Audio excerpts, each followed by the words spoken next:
Ei, volta lá naquele canal, é uma notícia importante. A gente vê isso todo dia, mas a maioria deve ser mentira. Essas feministas de cabelo azul só estão querendo chamar a atenção e ficam inventando mentiras para dificultar a vida de nós, homens. Feministas de cabelo azul? Você tá usando mulheres defendendo seus direitos como um xingamento? Essas feministas woke aí ficam de mimimi por qualquer coisa, toda mulher que não presta. Você definitivamente não sabe o que significa woke, né? Se você interage com conteúdo americano com frequência, você já deve ter visto o termo woke sendo usado como xingamento na internet. A origem desse termo veio do inglês afro-americano e significa estar consciente dos problemas sociais, como preconceito e injustiças. Por mais que esse termo tenha surgido num contexto político pela primeira vez com republicanos do século XIX, são os mesmos republicanos que tanto usam essa palavra como xingamento. Por quê? Pois bem, temos alguns motivos. As feministas de cabelo azul, em questão com o wokeness performativo. Os redditors moderadores de Discord com sua incomparável ignorância. E, o mais óbvio, o patriarcado. Eu sei que se por causa dessa só isso. Você acha minha roupa ofensiva? Não, não é. Achou legal? Eu sei, achei legal. Você acha minha roupa ofensiva? Não, nem um pouco. É estiloso pra caramba, cara. Ficou muito estiloso. Colar, a peruca, foi a peruca? Peruca. A peruca ficou top, ficou top. Ficou top, ficou bem black mesmo. Acho que a minha roupa é ofensiva. Nunca foi, né? Porque essa roupa é legal, é que nem aquele cara lá, o Guerreiro, o Gente Boa, com a cara negra. Minha roupa é ofensiva. Com certeza. Tem cabinhos dentro da peruca. Só isso já foi bastante. E aí o colarzinho também. Muita coisa. Por que você acha que é tão ofensiva assim? Se as pessoas que usam esse tipo de roupa é ofensivo, é ofensivo. Minha roupa é ofensiva. Absolutamente não. Porque eu tenho uma roupa bem parecida com a sua e Como podemos ver, o frame do vídeo faz com que as duas pessoas que disseram que a roupa é ofensiva sejam colocadas numa posição de woke, ou simplesmente liberal. E ainda por cima, uma delas possui cabelo colorido. Sim, isso é relevante pro caso. A primeira xinga o homem fantasiado e sai sem dizer muito. É inegável que ela teve um comportamento inapropriado, apesar de ser certa. E esse comportamento que impulsiona o xingamento feminista de cabelo azul e o uso pejorativo da palavra woke. E ainda existe aqueles que utilizam do feminismo para poder se sentir superiores moralmente, os chamados performativos. Homens performativos ficaram bem famosos recentemente, só pesquisar. Estes tendem a se comportar como se qualquer coisa fosse uma agressão. Até piadas inofensivas podem virar motivo de discussão. Essas pessoas são usadas de chacota por aqueles que já odeiam o movimento. O termo woke não é usado somente para atacar as feministas, mas elas recebem essa atenção especial ao ponto de ter um xingamento próprio traduzido para nossa língua, o termo feminista de cabelo azul. O cabelo azul traduz o woke como xingamento no sentido de liberalismo e esquerdismo, culturalmente desprezados em países ocidentais conservadores, onde alguém que quebra os padrões da sociedade pinta seu cabelo de azul e defende as mulheres no Twitter porque ela está consciente dos problemas sociais. Em outras palavras, woke.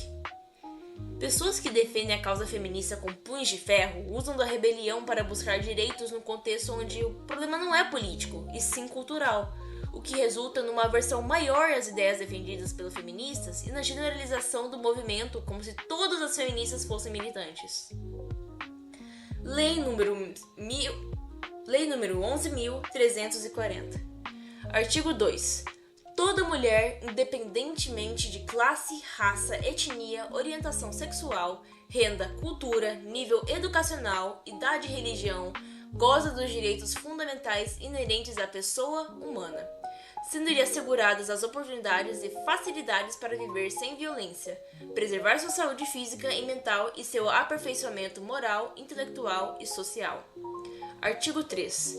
Serão asseguradas às mulheres as condições para o exercício efetivo dos direitos à vida, à segurança, à saúde, à alimentação, à educação, à cultura, à moradia, ao acesso à justiça, ao esporte, ao lazer, ao trabalho, à cidadania, à liberdade, à dignidade, ao respeito e à convivência familiar e comunitária.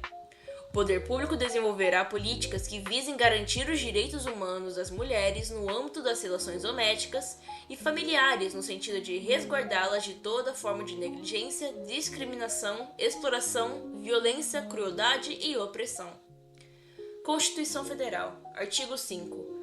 Todos são iguais perante a lei, sem distinção de qualquer natureza, garantindo aos brasileiros e aos estrangeiros residentes do país a inviolabilidade do direito à vida, à liberdade, à igualdade, à segurança e à propriedade, nos termos seguintes. Primeiro, o homem e mulheres são iguais em direitos e obrigações, nos termos dessa Constituição. Perante a Constituição Brasileira de 88, homens e mulheres possuem os mesmos direitos.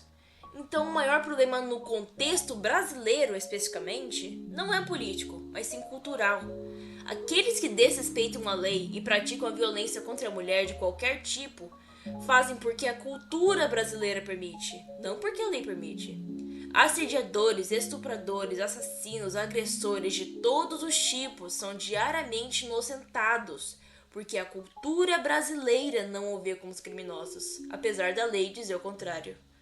Num contexto onde a lei não é um problema, mas sim a cultura de uma nação inteira que oprime a própria nação, lutar com tanta revolta e ser inconveniente para as autoridades não soluciona o problema. O governo muda de atitude quando há um inconveniente que precisa ser solucionado, como protestos e greves. Se o problema está na cultura de uma nação, greve alguma vai ajudar.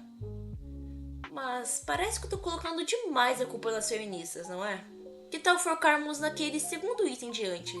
Os Redditors! Tantas mulheres aqui dão argumentos tipo que homens têm a vida mais fácil ou que homens e mulheres sofrem igual em relacionamento, sendo que na real não tem nada a ver. Será que as mulheres confundem os homens normais com os caras top com que elas transam e ignoram todo homem que não tá no top 20? Ou é só um argumento de má fé para mostrar como as mulheres são maravilhosas? Como podemos ver, o autor deste post é inegavelmente frustrado com a vida. E mais óbvio ainda é como ele desconta essa frustração colocando a culpa dos problemas dele nas mulheres. O que você pode tentar achar na internet como frustração-agressão, uma teoria que também é apoiada por Freud. O autor possui uma visão distópica das mulheres, como se as mulheres possuíssem poder para oprimir os homens e fossem todas pessoas de mau caráter. Essa visão de mundo é um sintoma de como o machismo afeta os homens também. A sociedade coloca padrões inalcançáveis para os homens e, quando eles se frustram com a vida, usam de sua posição de poder para culpar as mulheres e assim ter uma desculpa para se dizerem superiores. Homens machistas comuns querem oprimir as mulheres, assim como um bully oprime suas vítimas. Eles querem retomar o controle e se sentirem superiores a alguém por causa de inseguranças. A aversão à causa feminista é o que impulsiona esse ciclo a continuar, pois esses homens machistas se recusam a escutar as feministas. Encarar a realidade de que cometeu um erro e melhorar dói muito mais do que se manter ignorante e fingir que as feministas são militantes. Ignorância e frustração são a base de qualquer preconceito, desde intolerância religiosa até mesmo nazismo.